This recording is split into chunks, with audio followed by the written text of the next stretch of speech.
Beleza. Vamos lá, galera. Vamos falar hoje de interações fortes. Vai ser um pouco mais qualitativo do que ontem, nós vamos fazer tanta conta. A gente vai fazer algumas contas, uma parte delas esquemática ou com algum modelo análogo, porque as interações fortes são mais complicadas do que as interações fracas, principalmente porque o tipo de conta que a gente vai desenhar, vamos dizer assim, exige outro tipo de conhecimento que a gente não deu aqui. Então não vale a pena ficar fazendo muito detalhe se as pessoas não tiverem realmente o pré-requisito. Né? Mas vai dar para mostrar pelo menos os pontos mais relevantes, eu diria, ou pelo menos ressaltar ou discutir os pontos mais relevantes da interação forte, que é o meu objetivo aqui hoje. Depois vocês nos cursos correspondentes vão poder aprender um pouco melhor sobre isso. Se der tempo no final eu falo sobre algumas coisas mais modernas, por assim dizer, algumas coisas que se fazem hoje, dependendo de quanto tempo sobrar. Isso provavelmente não vai acontecer, porque sobrar tempo é difícil, né? Até porque a gente está começando atrasado, mas enfim, vamos caminhar. Então, na última aula, a gente discutiu a interação eletrofraca, né? A gente viu que a interação fraca e eletromagnética tem uma origem comum, a gente desenhou o modelo. Esse modelo é um modelo renormalizável, então a gente pode fazer teorias a qualquer ordem de perturbação, em qualquer escala de energia, dentro das acessíveis, pelo menos.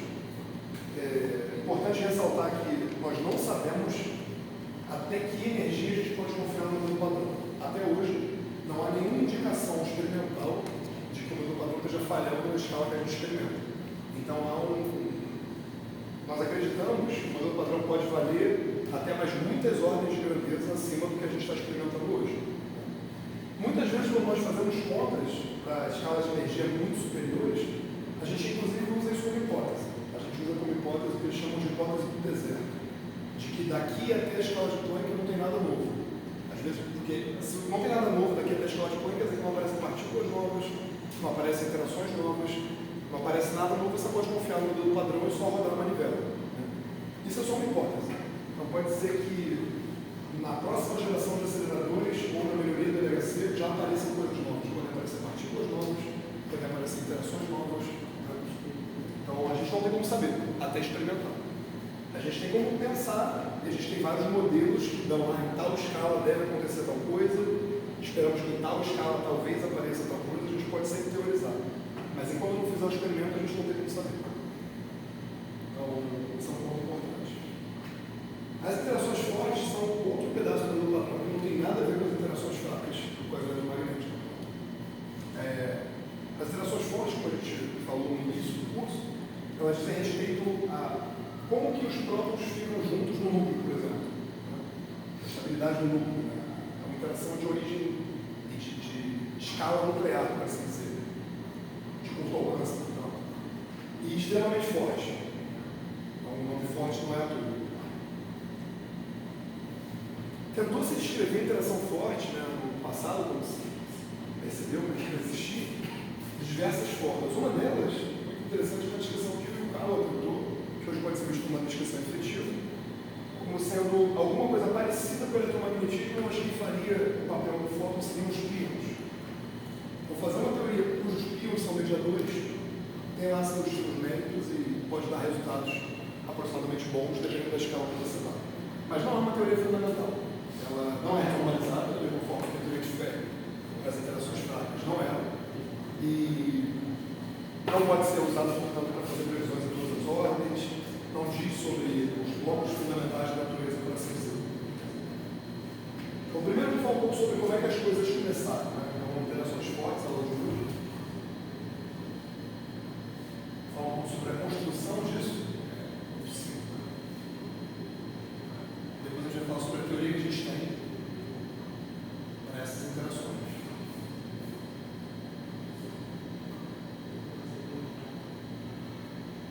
Então, o ponto mais relevante, na minha opinião, aconteceu na década de 60. Mas vamos dar um passo atrás. Na década de 40, o que se sabia basicamente de partículas que existiam na natureza era um elétron, isso a gente já conhecia, a gente sabia que existia o próton. Na década de 40 a gente já sabia que existia o nêutron, foi descoberto em 32 pelo Chadwick. A gente já sabia que existia antipartícula, porque o Dirac já tinha previsto, já tinha sido confirmado, isso foi propósito. já se esperava que talvez existisse um neutrino, se não me engano, nessa época a previsão do Fermi é de 34. Não me recordo. De qualquer forma, acho que não tinha sido observado experimentalmente. Então a gente tinha ali poucas partículas na década de 40 para poder brincar, né, para poder construir nossas teorias. No final da década de 40, começaram a encontrar diversas outras partículas. Na medida que entrou na década de 50, começaram a achar mais e mais partículas, as pessoas começaram a se perguntar o que tem por trás de tudo isso. Né? É o que eles chamam na época, que era o zoológico das partículas. A todo momento apareciam partículas novas, ninguém sabia o que tinha por trás disso, qual é a regra, como é que funciona, o que organiza isso. No início da década de 60, o Gell-Mann, independentemente do Neyman, eles bolaram um jeito de organizar as partículas. Então a ideia que eles tiveram foi que cada partícula, naquela época, tinha seus números quânticos. Né? Então tinha sua carga, tinha e outros números quânticos que eles inventaram na época para tentar descrever os fenômenos que eles observavam. Por exemplo, o número quântico de estranheza e por aí vai. Eles acreditavam serem conservados.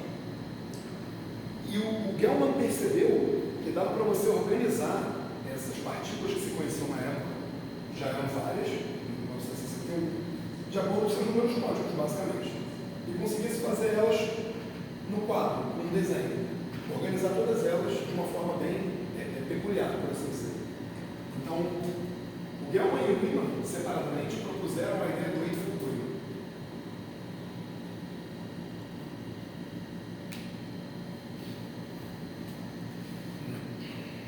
Grosso modo, eles conseguiam organizar várias das partículas existentes num gráfico que era, bom, vou colocar uma forma de escrever aqui, mas não precisa ser assim, mais uma forma de você desenhar esse gráfico. Mas eles conseguiam organizar as partículas existentes, agora as capacidades de desenho são realmente espetaculares. Isso era um hexágono com luz no meio. Isso era para ser um hexágono. Muito hexágono, não, mas... E aqui, por exemplo, eles colocavam em cada linha, você pode colocar o número de estranheza, que era o número quântico que eles atribuíam aos partículas, que eles observavam, os acadêmicos que eles observavam e tudo mais. E na diagonal, eles colocavam a carga. Então vamos supor, aqui eu não tenho uma, que obviamente não lembro de cabeça, mas você tinha, por exemplo, o nêutron, o próton, aqui eu acho que tinha partícula sigma, aqui ser sigma positivo, sigma zero. Aqui uma letra que eu não sei descrever isso, não me engano. Isso aqui está subjúdice, tá? Eu não copiei isso aqui, mas esse cara tem que ser neutro e esse tem que ter carga negativa. Então eles colocavam basicamente, né? Eu recordo muito outra coisa. As partículas que eles conheciam em estrutura tipo hexágono. Aqui tinha outra partícula, que eu não me lembro, uma delta, sei lá. Não leve a sério quem são as partículas que estão ali, tá? Só para fazer uma questão de desenho. Olhem depois do PDG. Então eles assim, o nêutron e o próton têm a mesma estranheza, os caras que têm a mesma carga ficam na diagonal, todo mundo é neutro, todo mundo tem carga positiva, todo mundo tem carga negativa. Eles conseguiram organizar assim todas as partículas, todos os hadrons que eles conheciam na época, que interagiam fortemente. Um outro desenho que eles fizeram, por exemplo, era esse aqui, ó.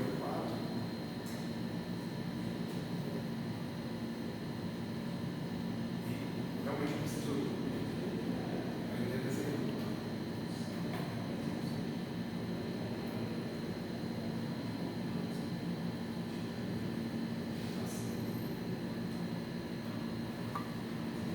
Aqui eles colocaram alguns dos áreas que eles conheciam. Aqui tem outros. Tinham também os mesons K, os mesons Pi. Era um outro octeto também. Outro hexágono, perdão. Então eles conseguiram organizar em gráficos, né, com os números quânticos das partículas que existiam na época, os hadrons que existiam na época. Muito bem. Aí você pensa, tá bom, eu posso desenhar. Fiz um gráfico bonitinho. E daí? E daí que o Gell-Mann sacava muitos grandes números. E o Gell-Mann percebeu, quando ele fez todos os desenhos que organizavam todas as partículas, que os desenhos que apareciam, esses hexágonos, e quase triângulo, né? Está faltando aqui, né? Para poder fechar um triângulo, está faltando uma aqui, do vértice. Não se conhecia na época. O outro hexágono que faz o octeto de mesons, ele sacou que esses são os mesmos desenhos que apareciam na teoria de representações do grupo SO3, quando ele fazia uns diagramas de peso, se não me engano. Ele começou a se perguntar, e se essas partículas tiverem um SO3, uma simetria SO3 aproximada, porque aqui nem tudo é perfeitamente igual, mas é quase igual. E se ela tivesse uma simetria SO3 de sabor, é chamada assim, que fizesse com que ela pudesse ser classificada dessa forma. Então, se no grupo de simetria SO3, você olha a teoria de representações e você vê que de fato aparecem diagramas em forma de hexágono, em forma de triângulo, com determinados números, que eram exatamente as formas que a gente precisava para organizar os dados, ele começou a achar razoável supor que tem uma simetria por trás disso, uma simetria SO3. Foi aí que justificou ele criar essa teoria, ele fundou. E bom, pode ser só uma coincidência também, mas não era. O Gelman então foi ousado e disse: está faltando uma partícula aqui, para o que eu estou falando fazer sentido. Então eu vou dizer para vocês que tem uma partícula que eu vou chamar de ômega menos, que tem carga menos 1, tem estranheza menos 3, tem massa aproximadamente de, sei lá, um jeque, não lembro o que é o ômega. E vocês podem procurar essa partícula com todas essas características que eu dei que vocês vão encontrar. Aí todo mundo falou: pô, beleza, valeu, então. E veio com a parada da matemática que tu tirou do. Tu quer que eu acredite que tu achou uma partícula agora? Tu pegou teu livro de matemática, tu fez os desenhos no quadro e tu quer que eu acredite que tu é a partícula que tem esses números aqui que tu tá falando mesmo. Beleza, valeu. Só que em 64 acharam uma partícula exatamente com os números quânticos que o Gelman previu. Igualzinho, tudo certo. É a partícula ômega menos. Foi descoberta em 64, se não me engano. Não tenho certeza sobre 64. E quando descobriram essa partícula, todo mundo falou: porra, peraí, que é uma cara de brincadeira. Realmente tem uma SO3 aqui por trás. Isso faz sentido. Tem uma SO3 que está causando essa simetria, que permitiu fazer uma previsão puramente teórica da ciência de uma partícula. Não pode ser coincidência. De fato, não é. A SO3 de sabor é uma simetria aproximada da natureza, que acaba vindo como, digamos, um subproduto, como uma consequência daquele CD. A gente não vai ver isso, mas pode ser visto. Pode jogar, fica à vontade. Então, beleza. Essa era a ideia inicial. Em 61 foi confirmado espetacularmente pela existência da ômega menos. Em 64, o Gelman foi além. Ele falou: se isso que eu falei é verdade, e essas representações são realmente representações do SO3, de uma simetria que existe, alguém tem que estar na representação fundamental. A gente não tem os grupos para saber a 3 e a 3 estrelas. Se essa pessoa existir, se esse objeto existir, todas essas partículas que eu desenhei no quadro são construídas com essas partículas que estão no fundamental e no antifundamental. E ele deu um monte de quartos para isso. Então a ideia do Gelman foi: se isso que eu falei é verdade, existe alguma partícula mais fundamental que compõe todas as outras dos átomos. Algumas, né? Uma só não bastaria, você precisaria de pelo menos 3. E ele chamou de quartos UDS, né? Down Strange. E mais uma vez as pessoas falam: tá bom, valeu, Gelman. Então você está falando que o próton, o nosso próton, que a gente conhece há um monte de tempo, você está falando que ele agora tem 3 partículas dentro dele que nunca ninguém viu. Aí você. Não. Só que ele já tinha feito a previsão da ômega menos e deu certo. Então as pessoas falam: pô, peraí, vai ver, tem, né? Imediatamente eles resolveram fazer experimento, porque é razoável você fazer experimentos nessa situação. Você não sei se tem, se não tem. Então em 69, quando saíram os resultados, né, dos LAC, no acelerador de Stanford, eles fizeram o que chamaram de Deep Inelastic Scattering.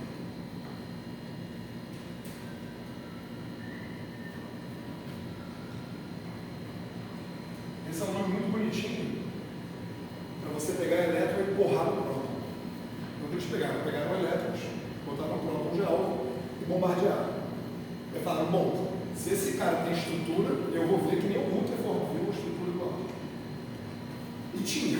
Então eles realmente observaram que os resultados dos LAC disseram que, com tranquilidade, pode-se afirmar o próton é composto.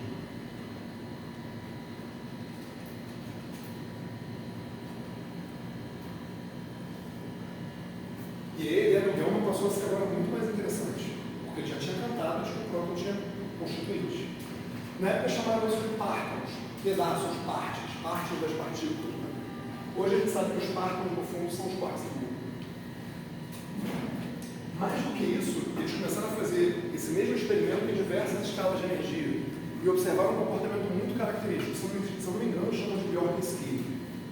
Isso queria dizer, basicamente, também como consequência desses experimentos que fizeram no SLAC, que além do próton ser composto, em altas energias, a galera que compõe ele é basicamente livre. É como se eles interagissem muito fracamente lá dentro. Foi algo que eles observaram mudando a escala de energia e vendo o que mudava nos espalhamentos. Então a gente tem duas informações. A gente sabe agora que o próton é composto, a gente sabe que eles estão lá dentro quase livres. Né? E a gente tem a ideia do Gell-Mann de que quarks eram os objetos fundamentais da natureza, ainda que a gente não observasse eles. Né? Que todas essas partículas são compostas de quarks. Além dele, teve também um Zwick, que chamou de ASIS, em vez de quarks, mas ninguém se interessou pelo trabalho do Zwick, porque o Gell-Mann era famoso e isso acontece com muita frequência. Ninguém fala aí from Wade de Niemann, mesmo se o Niemann era famoso também. É tudo Gell-Mann. Beleza. Então, a gente chegou nessas duas conclusões, beleza, mas tinha outro problema que as pessoas falaram na época, que algumas pessoas não se deram conta. Esse cara, o Megamenos, tinha que ser constituído de 3 quarks estranhos, se você acredita que existem quarks, para poder fazer sentido as 3 aparecerem os 3. Só que esses 3 quarks estranhos tinham que estar com os mesmos números quânticos, e quarks são férreos. Pelo princípio da exclusão de Pauli, isso não pode acontecer. Você não pode ter férreos no mesmo estado, com os mesmos números quânticos, tudo igualzinho. Não pode. Então, naquela época, alguém sacou, bom, se esse cara existe, essa ideia de quarks faz sentido, o próprio é composto. E eu tenho 3 quarks estranhos dentro do meu ômega, eles devem ter algum outro número quântico que distingue eles. E aí, por razão, como o primeiro falaram que se eles tivessem cor, ou seja, um novo número quântico, então, por exemplo, um quark S teria cor azul, o outro quark S teria cor vermelha, e o outro quark S teria cor verde, por exemplo. Onde cor poderia ser Zezinho, Luizinho e quem é o outro? Huguinho, Zezinho, Luizinho, poderia ser azul, verde, vermelho, poderia ser 1, 2, 3, não faz. Existe um outro número quântico que distingue ele do princípio de Pauli como ser quebrado. E deram o nome disso de cor. Agora você está supondo que existem partículas que você não vê, que tem um número quântico que você não enxerga. Mas vai ficar pior. Porque quando começaram a levantar essa ideia de cor, imediatamente agora tem que ver o nome, isso aqui não seja de cabeça. Foi o Fritz, o Gell-Mann e o Wess falaram, e se essa simetria de cor que você está falando que existe, fosse uma simetria de gauge? Porque estava na moda. Né? Ele falou, bom, lá que é uma simetria de gauge também, né? Naturalmente eles tinham uma questão técnica para poder dizer isso, eu não sei, porque eu não li os trabalhos deles. Eles levantaram essa bola. Então, agora a gente tem partículas constituintes, que a gente sabe que existem por causa dos experimentos do SLAC, então o próton é composto no final, ficou bem caracterizado. Aparentemente, esses partículas, essas partes do próton, lá dentro se comportam meio que livres, e ninguém na época entendia bem o porquê, hoje a gente vai entender o porquê, mais ou menos. E para que esse cara aqui performando os 3 quarks estranhos, e foi medido em 64. Aliás, foi uma das coisas que, se você ver qualquer coisa de teoria de anime, tem uma foto de alguma placa de partículas passando numa câmara, qualquer coisa, é sempre a foto do ômega menos. Viu foto ligada no anime de alguma partícula sendo encontrada? É o ômega menos. Felipe, só uma pergunta. Essa conclusão de que dentro do próton eles estariam meio livres, ela veio do experimento de Kmielewski que veio, aumentando as escalas de energia, o Bjork-Skinner. Né? Basicamente, eles estavam empurrando o próton cada vez mais forte e observando o que mudava. Eles viram pelos platôs que tinha possivelmente uma simetria de escala ali, que seria razoável existir caso eles fossem livres naquelas energias. Assim, grosso modo é isso. Mais complicado que isso, mas isso já dá o tchau. Agora, aqui a gente falou de 3 cores porque tinham 3 quarks estranhos. Mas a primeira coisa que você pode pensar é, tá bom, vamos supor que existe esse novo número quântico. Beleza. Eu preciso de pelo menos 3 porque esse cara aqui tem 3 quarks estranhos. Quem garante que não existem 8 cores, 10 cores, 20 cores? Como é que a gente sabe isso? E eles experimentais são muito inteligentes. Eles falam, bom, eu posso borrar elétron, eu vou criar um fóton. Esse fóton, se tiver com energia suficiente, pode criar partícula de partícula. Pode criar, por exemplo, um muon e um antimuon. Mas, se esses quarks realmente existem, eu posso fazer esse mesmo processo e criar quark e antiquark. Isso pode acontecer. Então, eu posso, pode acontecer, isso acontece. Né? Você tem elétron-pósitron chocando e criando hadrons. Né? Claro que esse quark e antiquark vão se hadronizar em prótons, nêutrons, etc. E tal, né? Mas se eu medir esse processo aqui, onde esses caras aqui não interagem pela interação forte, então em princípio não tem cor. Né? Com esse processo aqui, onde esses caras interagem pela interação forte, então em princípio tem cor, eu posso dividir uma pela outra e tentar ver qual é a diferença. A diferença vai ser devido à cor, basicamente. E devido às cargas também das partículas. As cargas desses caras, as cargas desses caras são diferentes. Então se você fizer essa conta, que é uma conta famosa, que tem no Pesquisa, por exemplo, esse fator R, né, que é basicamente a seção de choque de elétrons e pósitrons em hadrons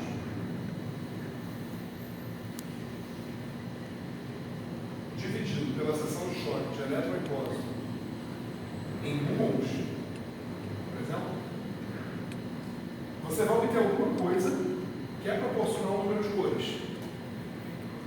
É só fazer uma conta para ver. Basicamente quer dizer que aqui vai ter que ter tantos quarks quanto tem cores, né? Aqui não, só vai ter um muon que nunca não tem cor na jogada. Então, grosso modo é isso. Né? E vai aparecer também as cargas aqui, vai aparecer alguma coisa do tipo a soma das cargas dos quarks ao quadrado. Isso não é relevante, quero só falar da cor. Bom, se esses quarks compõem os prótons e nêutrons, a gente sabe quais são as cargas que eles têm que ter, em princípio, pelo menos a soma delas, para poder dar as cargas dos prótons e dos nêutrons. Então a gente tem alguma informação sobre as cargas deles. E o mais importante é, isso aqui eu posso medir, isso aqui eu posso medir, isso aqui eu posso tentar usar para fitar. Eu vou botar N igual a 1, N igual a 2, N igual a 3, N igual a 10, e eu vou ver o meu gráfico qual fica melhor. E o que eles observaram quando fizeram essa conta é que N igual a 3 é a única possibilidade. Se você tentar N igual a 2 ou N igual a 4, fica uma merda. N igual a 3 bate legal. Não bate perfeitamente, porque essa conta aqui, quando fizeram a treleve, sem correções quânticas, né? Então não bate perfeitamente, mas se você colocar correções quânticas na jogada, fica cada vez melhor. Então, esse tipo de experimento, esse fator R, indicou que, de fato, o número de cores era 3 e não outro. Então, agora a gente tem um SO3 aproximado de sabor, ideia do, vou botar aqui, SO3 de sabor. Tipicamente a gente escreve um F de flavor, para poder lembrar, que é uma simetria aproximada.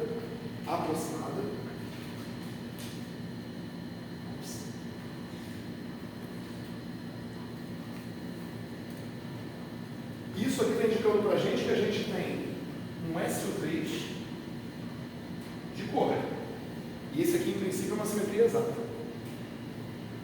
E, em princípio, já tinha levantado a bola. E se for uma simetria de gauge? E acertaram na mosca. É uma simetria de gauge. Beleza. Então a gente chega à conclusão de que os hadrons são feitos de quarks, porque a gente tem 3 cores. É o que a gente precisa para poder escrever aquecedor. Vamos escrever aquecedor.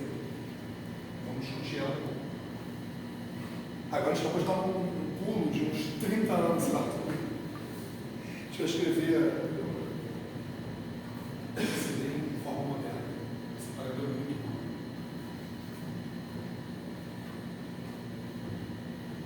Outra coisa também, quadro de giz. Quadro de giz, qualquer esponja é aplanador. Inclusive a gente faz isso com o Revit, para fazer esponjas com aplanador. Fábio.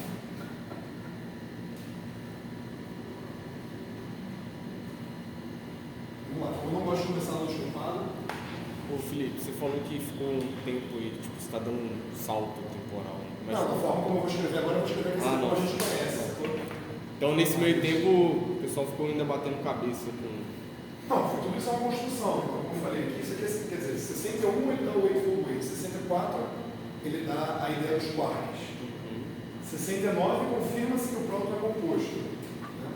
Nessa época, sei lá, quando eles sacaram que a cor poderia ser uma simetria de gauge, não sei de quando eu trabalho. Então, assim, tudo isso é uma evolução. Agora, lembra que em 67, 2 anos antes, o Einstein estava escrevendo a eletrofraca. Em 64, o Higgs estava fazendo o mecanismo de Higgs. Tudo isso aconteceu ao mesmo tempo. Então, altura, os caras tinham muita coisa para fazer. Eu não estou falando dos trabalhos do Feynman, por exemplo, que foram extremamente relevantes aqui, com os parques e tudo mais. E o nego foi fazendo conta aqui, né? A coisa foi crescendo. Agora, na década de 70, que a coisa começou a ficar quente.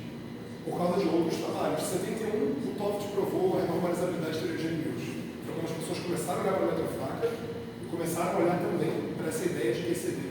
Em 73 sai a liberdade assimptótica, que a gente vai estudar aqui hoje. E aí, quando veio a liberdade assimptótica, tá bom, é isso. A gente está na direção certa. Mas tudo isso acontece ao mesmo tempo. Eu digo muito tempo que eu vou escrever uma notação moderna. A gente vai discutir coisas de um jeito moderno. Vamos dizer assim. Vamos lá. Todos de pé, aí vamos na quântica.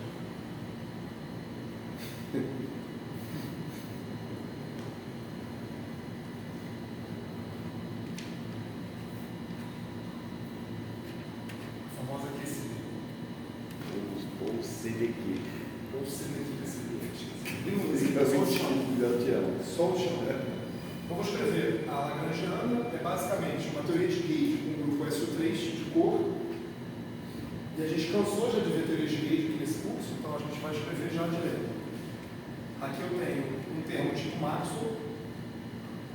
Vou botar um quadrado, mas lembrem, FMA, todos esses contraídos.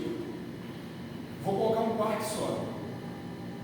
E depois, pessoal, vocês repetirem a mesma coisa para todos os quarks. Lagrangiana de Dirac, os quarks, onde aqui é derivada covariante nesse caso, é derivada usual, como a gente viu várias vezes, menos IG, esse G que agora é o G da interação forte. Eu poderia botar um G strong aqui, mas eu vou ficar preguiça para ficar fazendo isso. Como a gente viu antes, a MIA, né? TA. Agora esse TA, eu vou escrever em vez de matriz sigma de Pauli, são as matrizes de Gelman. Agora a gente não tem mais SU2. Não são mais matrizes 2x2 de Pauli. São matrizes 3x3 de Gelman. E agora não são mais 3 bósons, agora são 8. Porque o SU3 tem 8 geradores, 8 matrizes de Gelman. Então isso aqui é uma generalização das ideias que a gente estava falando sobre o SU2. Então cresce um pouco, agora em vez de 3 são 8 fótons, por assim dizer, como são os mols.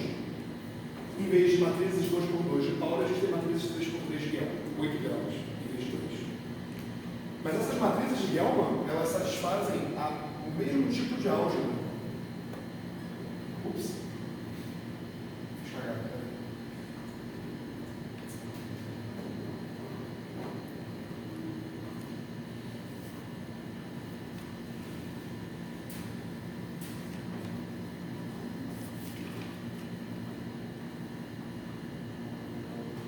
Elas satisfazem o mesmo tipo de álgebra que as matrizes de Pauli satisfaziam. Só que aqui era sigma A, sigma B dá epsilon, né? A gente falou na mecânica quântica, repetida, sigma C. Aqui vai ter um cara mais complicado, mas são números reais, basicamente. Isso aqui seria a álgebra do SU2, que é bem parecida com a álgebra do SU2. É tão parecida que tem até uma álgebra do SU2 dentro dela. Mas enfim, isso não importa. O Gustavo deve estar dando até tremelique, né? Depois do curso do último semestre. Isso um mês falando disso.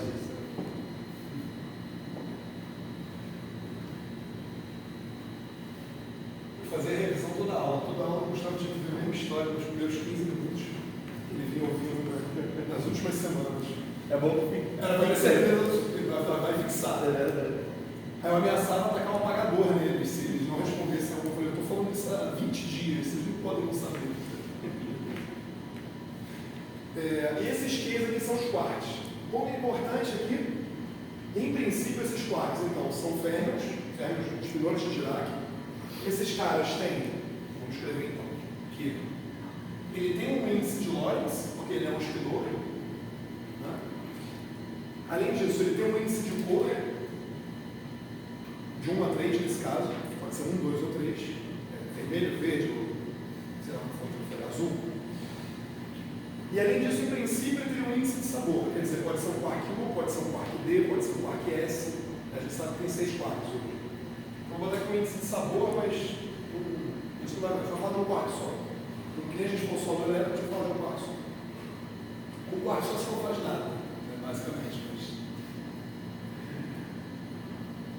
E para efeito de saber quais são os quartos que existem, né, tem o up e o down. Agora, eu não lembro quem fica em cima do dedo. Eu acho que é o Charles Strange. Top bottom.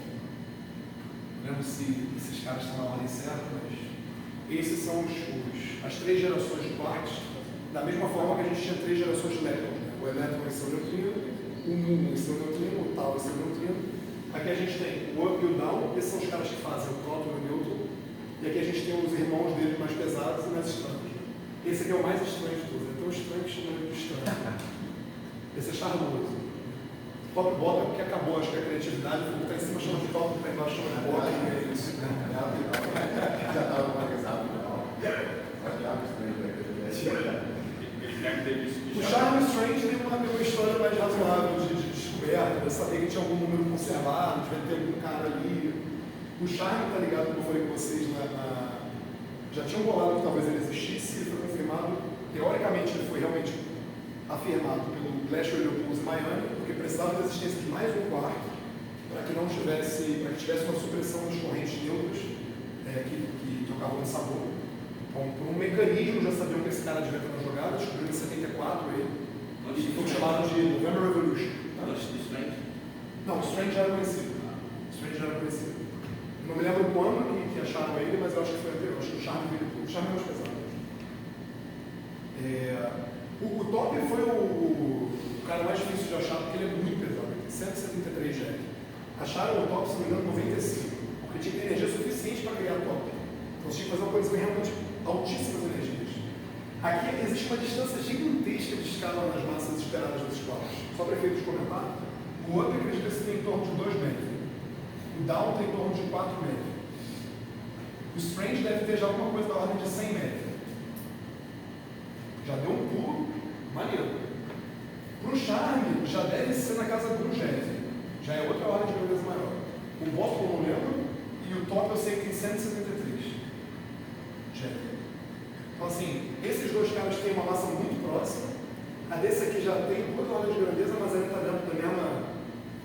Essa aqui do bottom não é. Aí a galera experimental que a gente viu.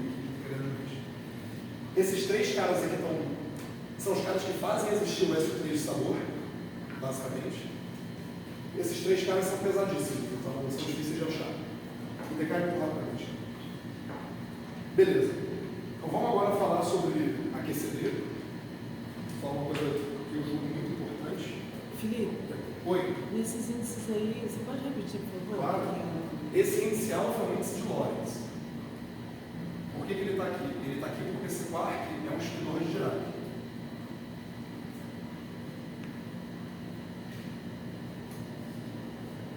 Então esse índice aqui é um índice tipo, como é que se transforma num escalar, quando você faz um boost, quando você faz uma rotação, ele é um vetor? Não, ele é um espidor, é um objeto que se transforma de uma forma específica sobre transformações de Lorentz. Então esse índice vai te dizer, basicamente, qual é o componente quando você tenta rodar esse cara. É esse índice que vai reagir a uma rotação, por exemplo. Esse índice aqui é um índice de cor. A gente está falando que os quarks têm um número quântico, que é a cor. Então esse índice vai me dizer, esse cara é azul, vermelho ou verde? Qual dos 3 quarks eu estou falando? E esse índice é um índice de sabor. Sabor quer dizer, qual é o quark?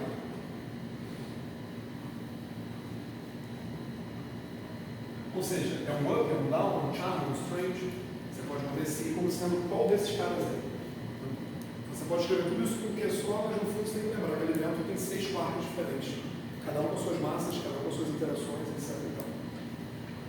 Mas eles eram de uma forma muito parecida no Lagrangiano. Então. Beleza? O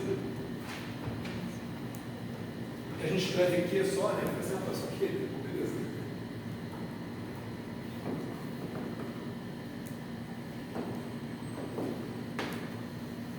Pode tirar a camisa e usar para pagar.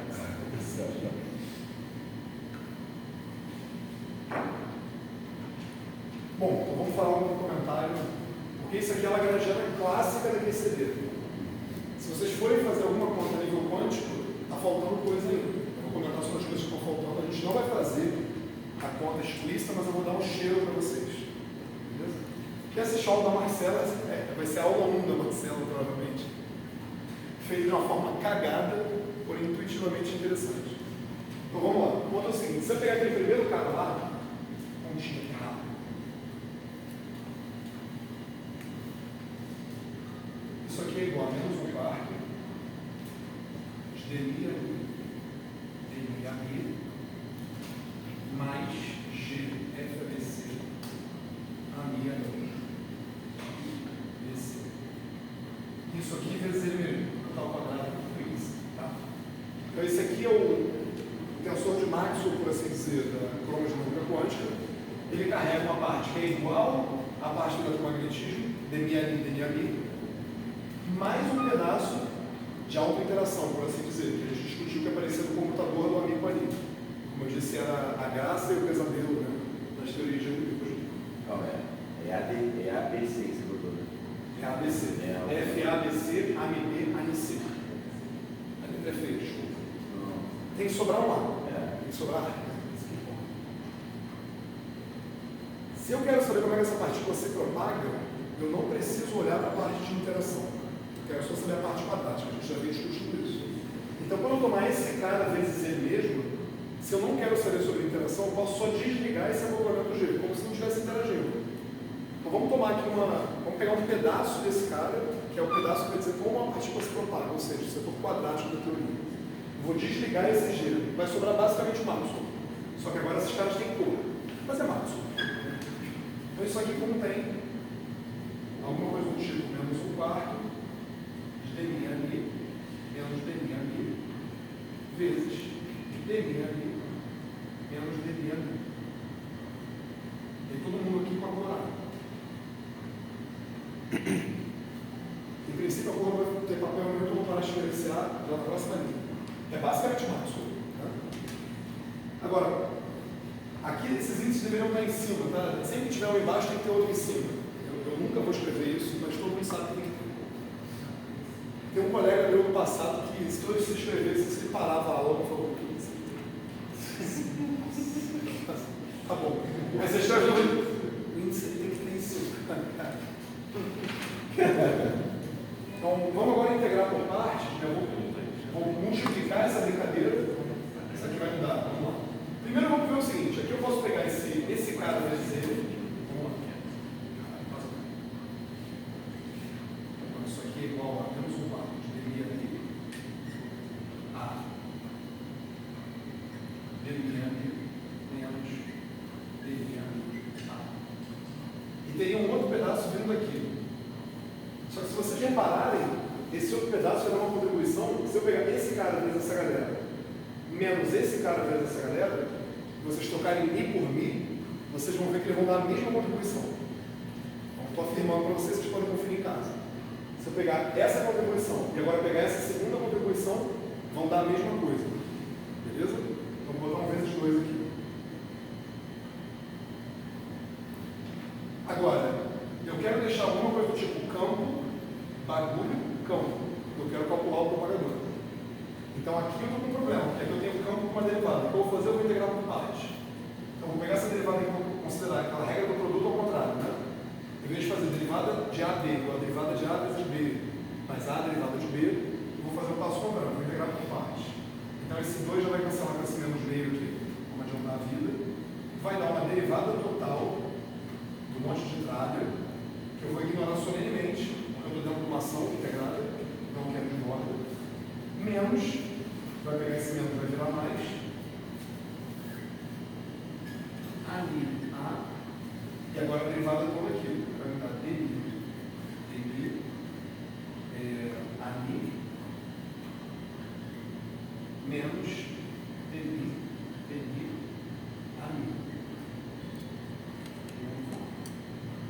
Beleza? Agora vamos pegar esse pedaço aqui.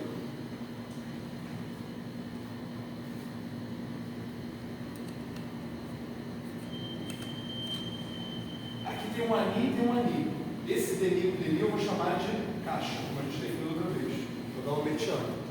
Beleza? Então aqui caixa, vou botar aqui no cantinho. É DNI e DNI. vai ser basicamente derivada temporal 2 vezes, menos derivadas espaciais 2 vezes. Assim dizer. Aqui eu vou botar uma métrica, eta mi, porque eu vou querer escrever aqui o meu ami. Então esse mi, quando pegar esse mi, vai fazer virar mi. Vai ficar ani a, que é contar aqui. Beleza? Menos esse malandro aqui.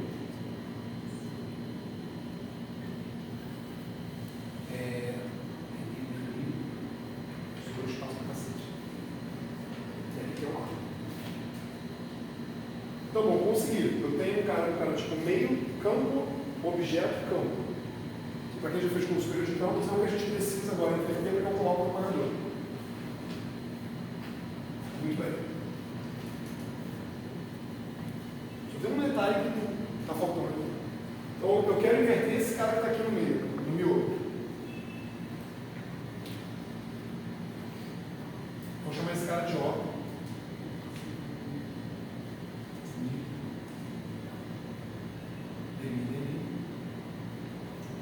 Quero inverter esse malandro. Só que eu vou definir aqui para vocês, é uma coisa que todo mundo faz, né? Que é, eu vou definir um ômega mini como sendo dmi sobre caixa. Eu vou definir um θ mini como sendo eta mini menos dmi sobre caixa. São basicamente os projetores longitudinal e transversal. Oi? Esse é o seguinte, eu quero escrever aqui, eu tinha ani e ami. Eu quero escrever ani, ami. Eu quero 2 índices diferentes. Então coloquei uma métrica aqui na mão, porque o papel da métrica, quando ela atua num campo, é pegar esse índice e levantar a seria, né, trocando o mi pelo ni. Aí vai ficar ani como estava aqui. Ele estava em cima. Você não está vendo, mas ele estava em cima. Então é só para escrever esse cara como ani, ami. Porque aqui aparece um ani e aqui um ami. Então só coloquei a métrica para poder escrever isso com o mesmo índice. Só um truquezinho, nada demais. Para quem não está acostumado, isso aqui não tem problema. Não precisa entender o passo técnico. Para quem entende o passo técnico bom, quem não entende não tem problema. A conclusão que a gente vai chegar vai valer, mesmo sem entender esses passos. Então aqui você pode escrever esses 2 projetores. Mas são projetores, porque se você atuar com um, o outro dá 0. Se você atuar com ele 2 vezes, é a mesma coisa que você atuar com ele uma vez só. Isso define projetores na álgebra linear. Só que num espaço mais complicado agora, porque a gente tem índice de ordens. Né? Mas se vocês repararem bem,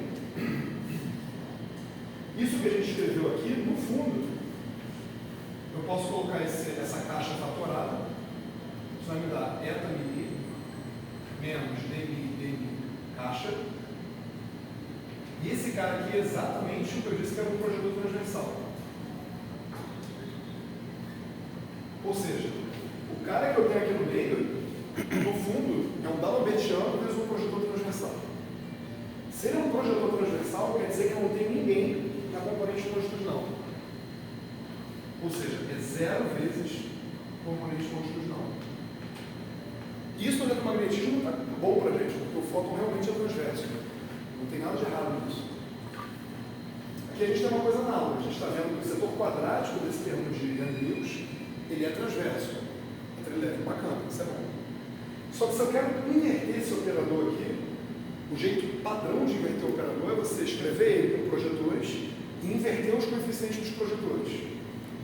Se eu quisesse inverter esse cara aqui, que no fundo é um T quadrado, PMI, né? Da relatividade especial, mas inverter 0 eu não sei. Não tem como inverter 0. Como é que você inverte 0? Então esse objeto aqui que estaria dando para você o que é o propagador da sua teoria, seja no eletromagnetismo, seja nas teorias de Young-Lewis, em particular no PCB, ele é escrito de uma forma que traz uma verdade, é transverso, mas traz um problema. Eu não consigo definir um propagador. Por que você não consegue definir um propagador? Basicamente porque você tem simetria de Gauge. A simetria de Gauge mata essa componente longitudinal. Então ela te atrapalha. Ela te ajudou a ter aqui, mas agora ela te atrapalha. Só que a simetria de Gauge é uma mera redundância na nossa teoria. Então a gente pode fixar o Gauge e fazer a conta que a gente quiser. É o que a gente faz no eletromagnetismo, por exemplo. A gente pode fazer isso nas teorias de Young-Lewis também. Só que como fixar o Gauge é uma questão mais delicada. E se você sabe fazer isso com o eletromagnetismo, como fazer isso com uma teoria mais geral, uma teoria de Young-Lewis? Ou no final do dia, e agora vai ser uma coisa mais pictória,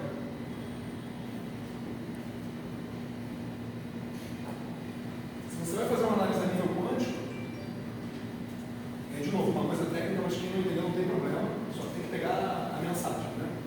Você quer fazer contas a nível quântico, você tem que escrever um funcional gerador, fazer uma integral funcional sobre todas as configurações de campo AMI que você tem, de exponencial da ação associada com aquela lagrangiana. Só que nesse cara aqui há muitas redundâncias. Existe a simetria de gauge, existem vários caras que são equivalentes, vários campos que dão os mesmos campos elétricos e magnéticos, se você pensar no eletromagnetismo. Você vai estar, se você tentar somar por todos os caminhos possíveis, como o Feynman ensinou, você vai estar fazendo um monte de redundância. Você vai estar contando várias vezes os mesmos caras. A gente não tem isso. Então o que a gente tem no fundo é, a gente tem várias linhas de caras que são gauge equivalentes. Então aqui tem, por exemplo, um campo AMI, aqui tem uma AMI, que é uma transformação de gauge do AMI. Ou seja, tem o mesmo significado físico que cada linha dessas, todo mundo está nessa linha, pode ser obtido por uma transformação de gauge. Todos eles são o mesmo estado. São várias redundâncias, né? Aqui tem várias outras redundâncias, aqui tem várias outras redundâncias. Se eu for somar sobre todos eles, eu estou cometendo infinitas redundâncias. O meu resultado vai estar errado. Né? E isso está associado com a gente não conseguir inverter a realidade. O que a gente vai fazer? A gente vai escolher um gauge. Em que sentido? A gente quer escolher, de alguma forma, eu quero pegar um cara daquilo, eu quero pegar um cara daquilo, eu quero pegar um cara daquilo e um só. Porque ele já é um representante daquela galera. Todos eles são equivalentes. Então o que a gente quer fazer aqui é fazer um gauge fixo. A gente quer, na medida do possível, traçar uma reta que corte cada uma dessas órbitas em um só ponto. Na medida do possível. Existe um procedimento técnico para fazer isso. Por isso que eu estou falando avançado, eu já não tem problema. Chamado método de Faddeev-Popov. Então, eu falei sobre isso na aula 5, sei lá, na aula 4 ou 5, do curso que eu dei no CBPF. Para o caso abeliano. Para o caso não abeliano, eu recomendo vocês assistirem o curso do Sorella, que está no TQCBR. Mas a ideia é, eu preciso impor alguma coisa que é tipo uma condição como a condição de Lorentz. Alguma coisa do tipo dmi igual a zero. Se eu impuser alguma coisa desse tipo, eu vou conseguir pegar um cara em cada órbita que satisfaz essa condição. Essa é a ideia. Então eu preciso dar um jeito de impor isso aqui. Como é que você pode impor uma condição numa integral? Uma boa forma de se impor. Eu quero que isso seja sempre igual a zero. Eu quero montar isso igual a zero toda vez que eu integrar. Uma forma de você fazer isso é você usar uma delta de Dirac. Então você pode pegar essa integral aqui, enfiar aqui dentro uma delta de dmi. Porque delta de bagulho integrado, significa bagulho igual a zero, basicamente.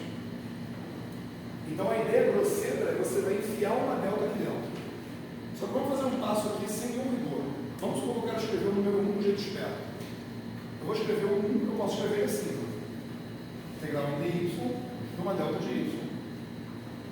Isso aqui é igual. Agora pode ser que esse y dependa de um x, por exemplo.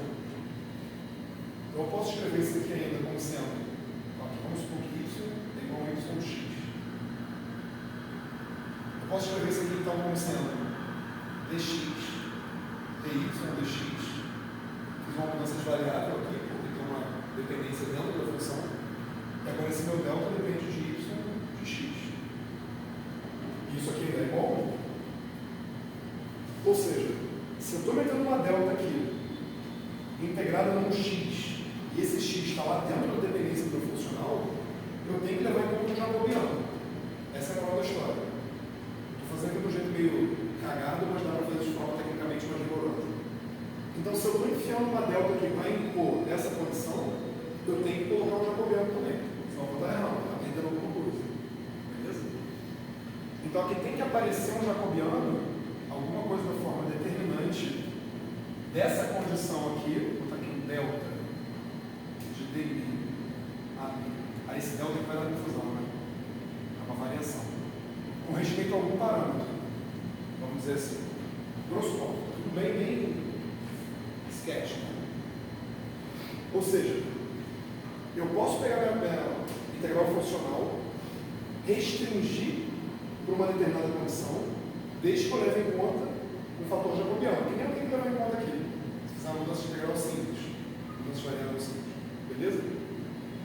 Com essa situação aqui toda, você vai conseguir trabalhar a nível quântico. Em particular, de dentro desse delta, depois de fazer algumas contas, que a gente não vai fazer, de dentro desse delta, você vai conseguir escrever alguma coisa desse tipo.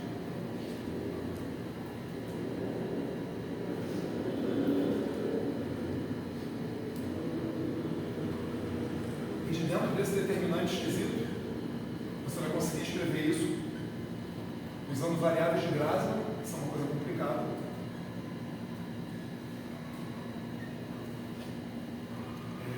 Net de O, botar assim, para não se confundir com tudo. Net de M. Ou seja, aqui é tudo muito técnico, só para passar a mensagem. Para você poder fazer contas sem se levar a qualquer tipo de dificuldade para esse método de gauge, você precisa dar um jeito de fixar uma condição. Por exemplo, essa. E aí você vai escolher um representante de cada uma das galeras que são equivalentes para uma transformação de gauge. Ao tentar impor isso na sua integral funcional, você tem que colocar um fator jacobiano. Porque senão você vai estar perdendo informação relevante. Você não pode mudar de variável sem o preço, por assim dizer. Esse cara aqui você consegue escrever tipo um termo de gauge fixo do eletromagnetismo. Esse cara aqui você consegue escrever introduzindo novos campos que não existem, para você poder calcular esse determinante. E no final do dia você modifica a sua lagrangiana. A sua lagrangiana da QCD passa a ser a lagrangiana da QCD que eu escrevi no quadro algum tempo atrás ali em cima, mais, deixa eu botar menos aqui, perdão, 1 sobre 2 QC. Mais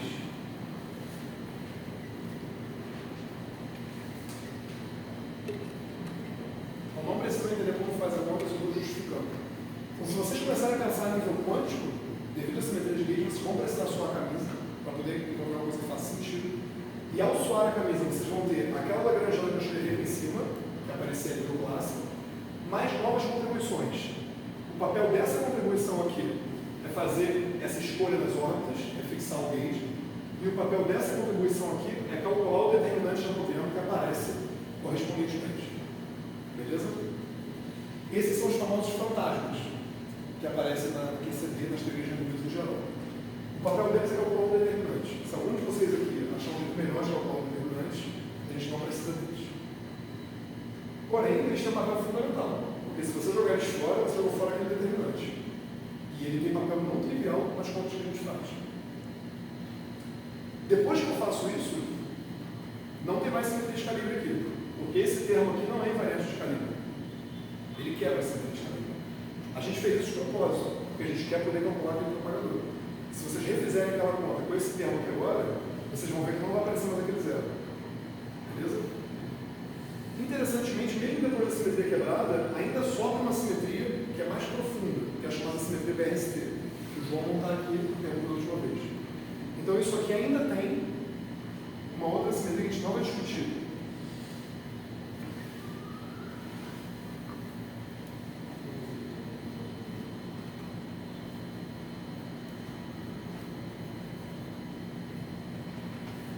Se você não tivesse com os ghosts aqui, essa simetria não ia existir também. Então é muito importante que ela esteja ali. Bom, isso termina essa parte assim de quão complicada é, no fundo, a QCD. Aqui a gente começa a fazer QCD, a nível quântico. Não é simples, é complicado, é feio, mas bem, é assim que funciona. Agora a gente vai mudar para outra coisa que, na minha opinião, é mais relevante. Tudo que a gente escreveu aqui, esses caras que são os gluons, os caras que são os quarks, agora os ghosts, os caras esquisitos, a gente acabou de escrever toda a nossa teoria com 3 caras, quarks, gluons e ghosts. E a gente não observa nenhum deles. Então, muito bacana essa teoria que você está propondo. Você está construindo ela com 3 coisas que nunca ninguém viu. E nunca ninguém vai ver, provavelmente. Mas o cara que faz conta lá no LHC, quando foi construído, começaram a fazer espalhamento por Raproc, etc. E tal, ele usa essa lagrangiana ali. quando ele bate um próton no outro, todo o seu data venha, todo o problema da radonização, o cara usa essa lagrangiana e as contas dele batem com o experimento, mas batem bem, mas bota bem, eles batem muito bem. Eles fazem conta hoje a 4, 5 loops, né, que é uma coisa muito, fazer conta a 1 loop é chato, fazer conta a 2 loops eu não faço. A 3 loops eu nem sonho, né, mas eles fazem. A Marcela faz conta a 2 loops. É braba. Tem que ter garra, viu? Fazer a conta a 2 loops. E mesmo assim, ele é um sucesso profundo em altas energias, portanto, a gente colide próprios, mas parece ser um grande fracasso em baixas energias, porque eu sequer vejo esses caras que estão lagrangiando, não estou vendo. Antes tinha um Higgs, a gente vê, lá o elétron a gente mede, agora tem aqui, não tem ninguém. Então alguma coisa acontece que faz a teoria se comportar bem em altas energias e não tão bem em baixas energias. Isso foi o prêmio Nobel pela descoberta de 73, quando de liberdade assintótica. A gente vai discutir agora rapidamente. Ou seja, a sua teoria em altas energias é bem comportada e você pode fazer contas. Em baixas energias, não. Alguma coisa está mudando com a energia. Esse alguma coisa é um acoplamento, basicamente. Então vamos discutir. Qual é o ponto aqui? Uma pergunta até aqui, tirando a parte técnica, que eu sei que é complicada. Aquele difícil lá que tirou esse caso é zero, mas é só escolha mesmo para simplificar ou tem uma coisa muito. Esse aqui seria um bit de Landau. Você pode botar aqui, por exemplo, outra coisa que não seja zero, não tem problema nenhum. Só que esse aqui, ele é particularmente fácil para fazer alguns tipos de contas. O gate de Feynman também tem. Você pode escolher o que você quiser, você pode escolher outras condições, né? Mas essa aqui é uma das condições mais simples que você pode escolher. E se você escolher uma condição ou escolher outra, a gente não pode obter resultados diferentes para coisas físicas. Então, não importa qual gate você escolhe, os observáveis têm que ser os mesmos. Porque senão você vai estar dizendo que a redundância da sua teoria está tendo um papel que define a resposta física, não pode. Então você escolhe o que for mais conveniente para o que você vai fazer. Boa pergunta. A simetria BRST vai te ajudar a ver quando a coisa depende ou não depende.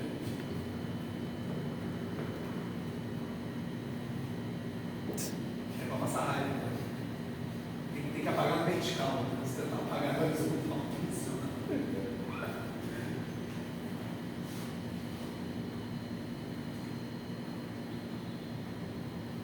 Agora eu vou falar de liberdade assintótica.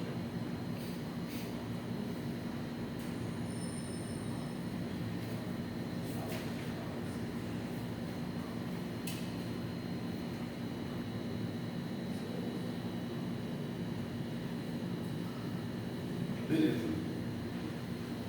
Bom, vai de conhecimento para a vida. Na teoria de campos, a descrição que a gente faz, a matéria condensada, seja onde for, a gente tem parâmetros para a nossa teoria. Né?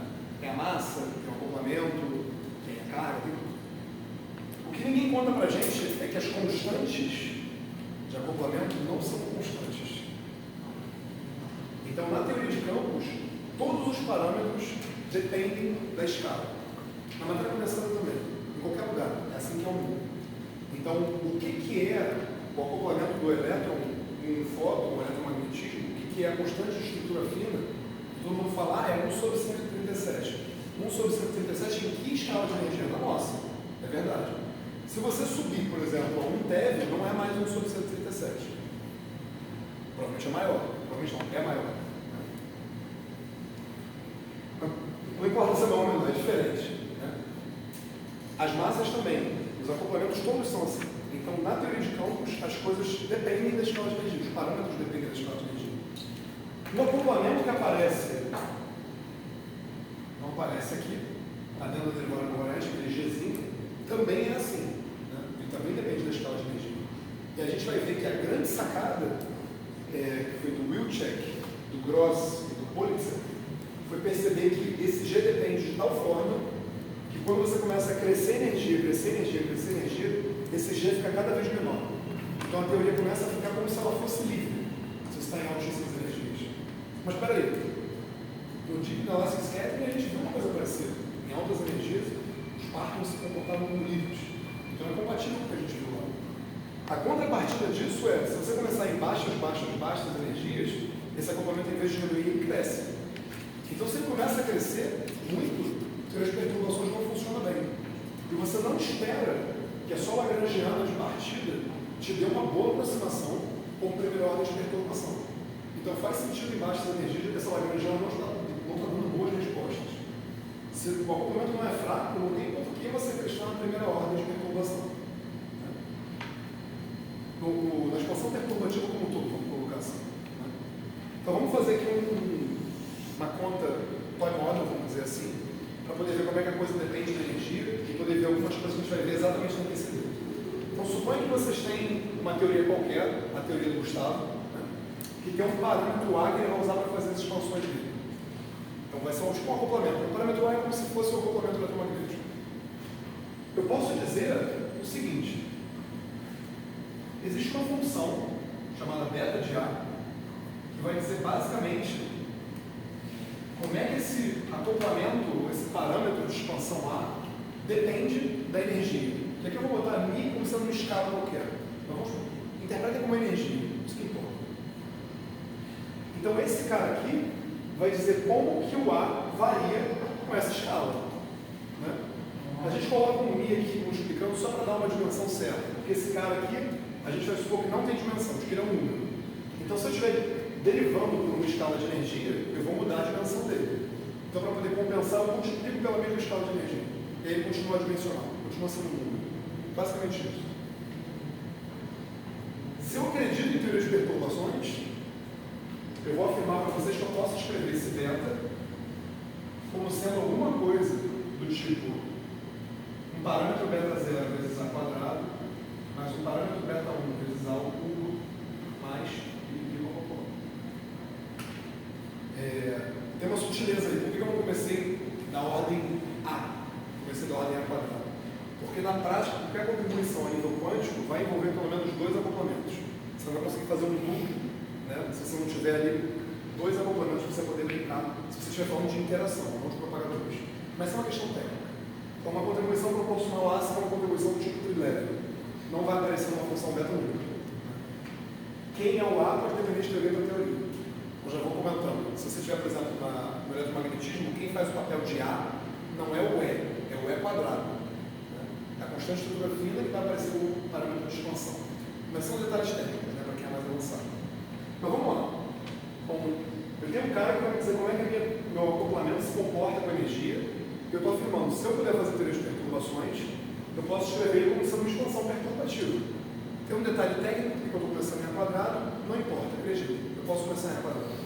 Muito bem. Se eu estou fazendo teoria de perturbações, quer dizer que cada termo que vem depois é menos importante do que o que vinha antes. Isso é teoria de perturbações. Se você não puder supor isso, vale teoria de perturbações. Então, em primeira ordem,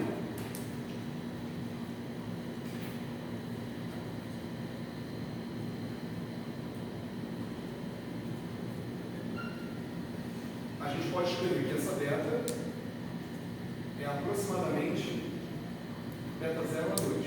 Vou pegar só a primeira contribuição. Vou desprezar as outras porque são menores do que a primeira, para a gente poder fazer uma conta simples. Né? Muito bem. Agora eu sei quem é beta de A. Beta de A é isso aqui. Eu vou reescrever essa equação. Mi de A é igual a beta 0 a 2.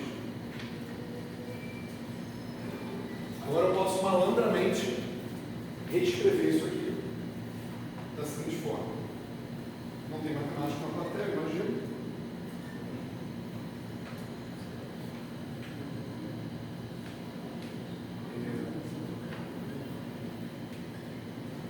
Quebrei a derivada aqui, ó. Todo bom físico gosta de fazer. A resolver minha equação. Derivada da fração. Nunca peguei nada diferente disso. Agora eu vou integrar isso e vou obter.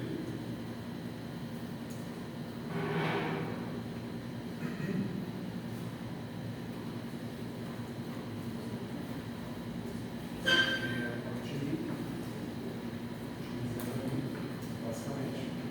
Bom, integrei a grosseria que eu fiz aqui, né, entre um ponto ponto zero e um outro ponto. Mais cagado que isso, possível. Vocês vão fazer essa conta aqui, é de tieteteca, né? Só diminuir uma coisa da outra, o logaritmo vai aparecer embaixo, vocês vão obter que a dependência de A com I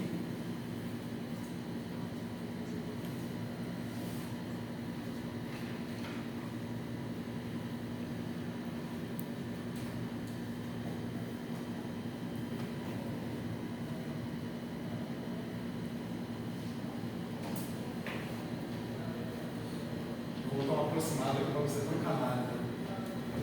Tão canalha assim, vou dar uma aproximada. Critiquem o quanto quiserem as 1000 aproximações e roubos que eu fiz, mas na frente de vocês têm um fato muito importante. Muito importante. Então aqui a gente rouba, mas a gente rouba de forma inspirada.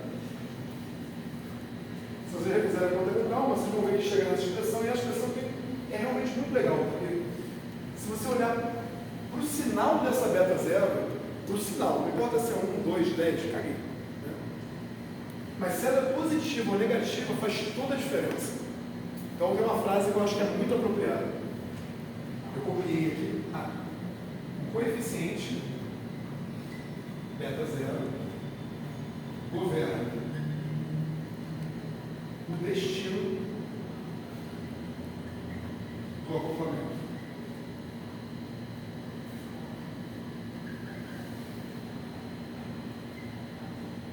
Essa frase não é minha, é do Marco Ceroni, mas caguei. Agora é minha. O que isso significa? Isso significa que se esse beta zero for maior do que zero, o A cresce ao aumentar a energia.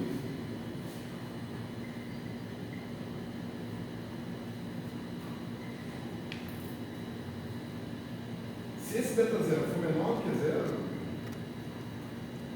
o A diminui ao aumentar a energia.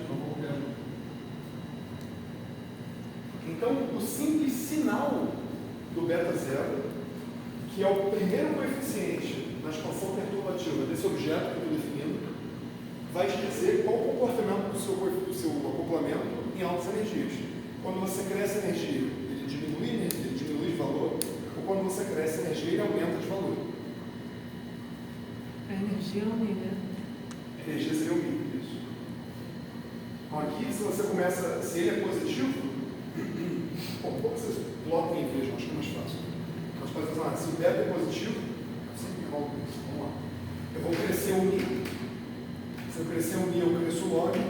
Se eu crescer o log, aquela quantidade vai chegar cada vez mais perto de 1 e o denominador vai ficar cada vez menorzinho. Se o denominador ficar cada vez menorzinho, quer dizer que o valor todo fica cada vez maior. Agora, ao contrário, se o beta muda de sinal, ele é negativo, aquele menos vira mais, o log cresce, o denominador começa a crescer, quer dizer que a quantidade toda começa a diminuir. É basicamente isso. Claro que a gente está fazendo uma aproximação de primeira ordem, uma roubadinha aqui, outra ali, mas o grosso é isso. Se temos perturbações vale, isso que eu estou falando vale. Porque se não vale, eu não posso escrever isso. Se eu não posso escrever isso, acabou o argumento. Acontece que a QED tem beta zero maior do que zero. A QCD tem beta zero menor do que zero. Então elas são opostas nesse sentido. Eu posso inclusive escrever a beta da... Vou escrever aqui.